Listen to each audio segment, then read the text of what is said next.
Konsyal. Tunay na nasa puso ang serbisyo, ang laki sa hirap at puso ng may hirap. Ang your next choice, number 10 sa balota, Konsyal Ami Sia!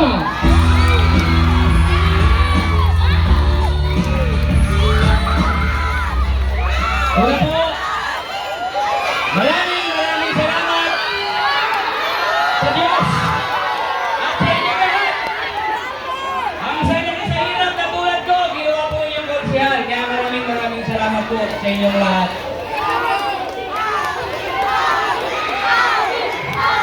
Di ba kumakain ako? Kumakain magigay. Mahalata tayo. Kasi siyempre, puro kamag-anak ko to. Yun po. Sino po sa inyo ang nakaranas na lumapit sa mga konsihal, lalo na panahon ng walang eleksyon, at ang sabi sa inyo nung pagpunta mo sa opisina nila, ang sabi ay, balikan mo na lang. Pero, aray. At pagbalik mo, ang sabi sa iyo, walang pondo, balikan mo na lang. Sa ikatlo, wala si konsihal, balikan mo na lang.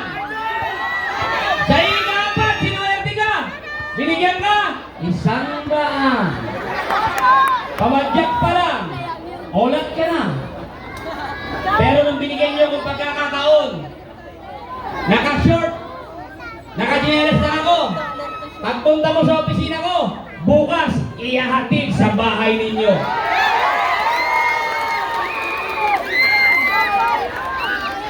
Hindi ko po sasayangin ang binigay ninyong pagkakataon sa akin. Kasi gusto ko darating ang panahon, yung anak katapunin nyo, pwede rin maging leader ng distrito natin. Kung pwede kay Awi Sia, bakit hindi pwede sa anak katapunin nyo? Pwede rin po. Nagawa niya na sa akin eh. Kaya nga po, ginagalingan ko eh. Kasi gusto ko pagdating ng panahon, tayo mahihirap, tayo rin namumuno. Dahil alam natin ang problema ng kapwa natin mahihirap. Tama ba? Pag election, nagiging mapagmahal sila eh. Sasabihin nila, gusto nyo kami, mahal na mahal namin kayo mahihirap. Paano mo malalaman paghirap namin? Hindi naman naghihirap. Alam mo ba nga kung kumakain kami sa gabi, nag-iisip kami bukas kung sinong bombay arangin namin para may pakain kami ulit? Hindi nyo alam yun. Ang alam nyo lang, ma, anong ulam? Tama ba? Mahal-mahal, pag-eleksyon lang mo.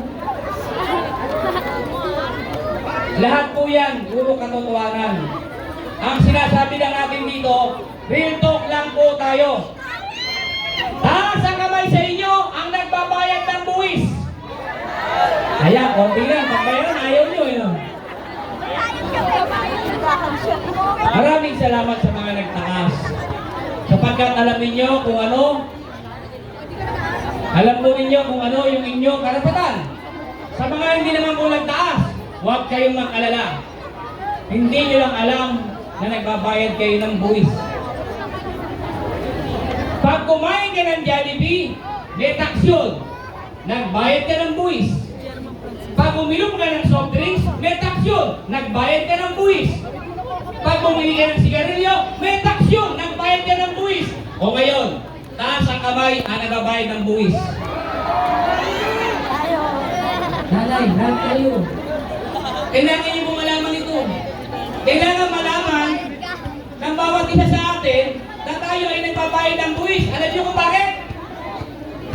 Dahil lahat ng mga politiko ngayon nagiging makapal ang mukha. Lahat sila nagiging makapal ang mukha. Alam niyo kung bakit?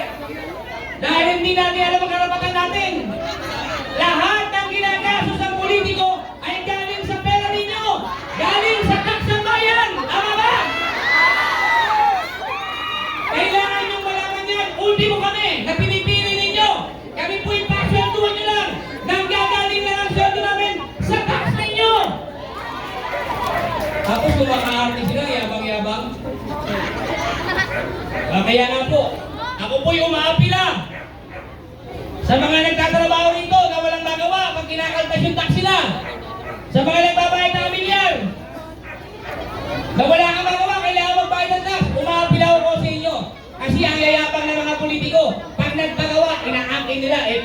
ngayon. Tama ba? Kayo na pera ginamit niya? Pera ninyo. Ano mang pagawain bayan na pinagawa ng mga politiko, yung po'y galing sa tax ninyo. Pera ninyo. Tapos kineclaim nila. Sa dami lang ng ginawa, diya dapat labanan. Wow! Adik ka, Brad! Pera ng taong bayan niya, Brad! Saan kayo nakakita? Inaabot ko kayo ngayon. Meron kayong cellphone. May Facebook kayo. Pupunta kayo sa marketplace. Tingnan ninyo kung magkano ang halaga ng isang container van na ginagawang barangay. Tingnan ninyo. Tingnan ninyo. Wala pang 200,000 ang halaga. Pero i-proyekto nila 4.8. Nasarap ka, Brad. Bakit di mo pera yan? Tirang-tira ka. Ayaw mo na magtira sa amin. Tinira mo na lahat. Ang laki ng kinita mo. Gusto mo may utang alam pa kami sa'yo? Hiyang-hiya naman kami sa'yo. Di ba? Pera na yun. Pera po ng taong bayan yan. Diyos niyo marimar. Para sa kaalaman ninyo, lahat ng magawaing bayan yan, pwede yung tanungin kasi pera niyo yun. Baka masabit kayo. Hindi pera niyo yun. Pera ni Pedro. Pera niyo yun. Pag pinigyan kayo ng akap, pera niyo yun. Tingnan yung pera niyo. Hindi na hindi mo yung 2,000 lang binigay sa inyo.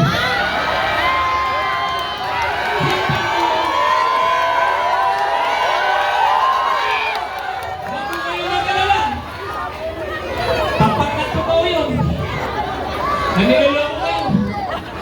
Di ba? Sana po magising kayo. Sana po malaman ninyo yung karapatan na meron kayo.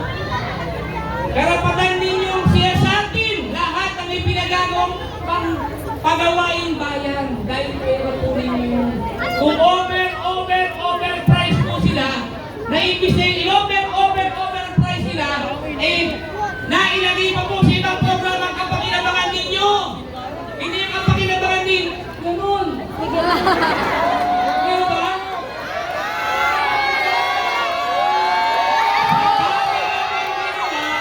Hindi na dapat nilalabanan. Baka sa dami ng kinita mo, tama ka na dyan. Nililoko mo na rin? Ano kayo ng matalino? Kami bobo lahat? 160, 200,000 lang yung container man, 4.8 sa'yo? Ano para ka na yan? Kawawa naman yung mga nagbabayad ng tax, pera nila yan. Kawawa naman kayo pag bumili kayo ng pagkain, pera nyo yung tax na binabayad, ginagamit yan, pera ninyo.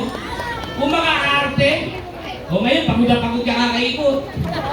Bakit? Mulat ang tao. Alam ng tao, niloloko mo sila.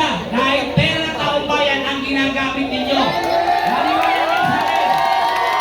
Meron kayong Facebook. Tumingin kayo sa marketplace pag hindi totoo yung sinasabi ko. Hiyari talaga kayo. Kaya po, mga kapitbahay, mga kalugar, tumili tayo ng tamang leader. Yung leader na tinitignan, yung pinakamahirap niyang kapitbahay o malasakit sa kapitbahay o kapakinabangan ng pinakamahirap ng kapitbahay. Hindi kapakinabangan ng mga politiko. Maraming salamat sa inyo.